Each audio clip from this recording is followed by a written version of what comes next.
Good morning, Sheridan Junior High School. I'm Nolan. And I'm Haley. Today is Tuesday, April 26, 2016. Sixth graders, today is a B-Day. Tomorrow's breakfast menu is chocolate frosted mini wheats. Today's hot lunch menu, pork roast and mashed potatoes. Grab and go menu, Caesar salad. Hot lunch menu for tomorrow is sloppy Joe. The grab and go is brown crab.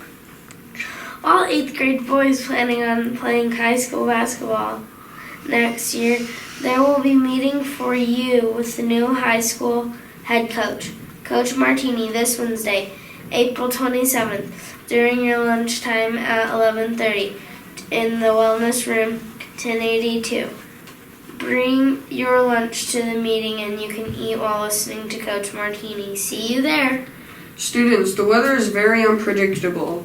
Please bring a jacket to be worn outside. You never know if it will be raining, snowing, or if the wind might be blowing. And now for breaking news. Up next, a growing threat to the global banana industry. It's called Panama disease or Fusarium wilt. It's caused by a fungus that can stay in soil for decades, and it specifically affects the Cavendish banana. That's the kind most of us are used to eating. The United Nations says Panama disease is one of the world's most destructive banana diseases. The Cavendish used to be resistant to it, but a new strain of the disease has already destroyed the banana industry in parts of Asia, and it's spread to Australia, Africa, and the Middle East. A plant pathologist says it's most threatening to growers and families in the developing world who depend on the banana industry. Panama disease hasn't hit Latin America yet. That's the region that produces most of the bananas for North America and Europe. But if it does, the available types and prices of bananas could change in the years ahead. Aftershocks continue to rattle Ecuador more than a week after a major 7.8 magnitude earthquake struck the South American country. Officials say it killed more than 650 people and that more than 26,000 others are living in shelters. Highways are damaged, communications are down. Ecuador's president says the government will sell some of its assets and raise taxes to help pay the costs of recovery.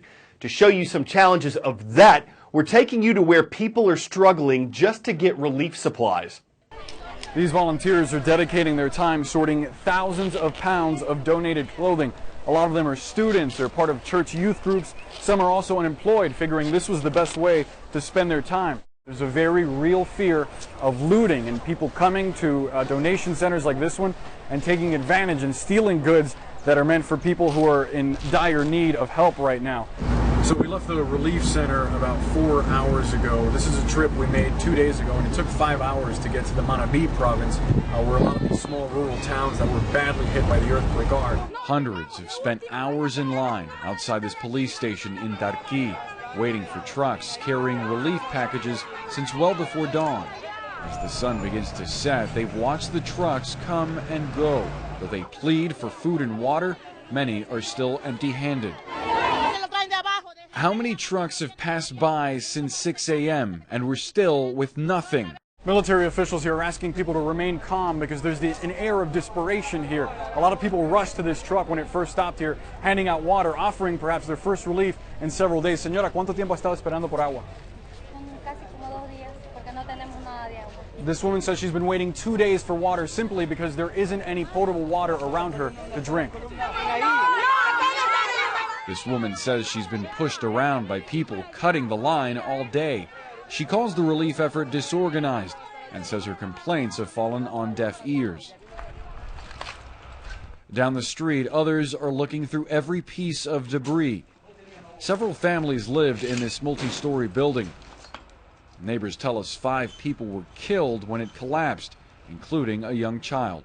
Here we see these performers occupying the children's minds, bringing smiles to their faces as they watch the world around them seemingly fall apart. There's a moment where they can just be kids and enjoy themselves. I asked a woman earlier what she was telling her own children in these very difficult moments. She said she had no words for her child. She didn't know what to tell him. With aid reaching only a fraction of those in need, the people of Ecuador will face many challenges ahead, trying to move forward while living in the shadow of a catastrophe. Now please rise and join us for the Pledge of Allegiance. I pledge allegiance to the flag of the United States of America and to the republic for which it stands, one nation under God, indivisible, with liberty and justice for all. That's it for today. I'm Haley. And I'm Nolan. Be safe, Be respectful be responsible, and be boldly kind.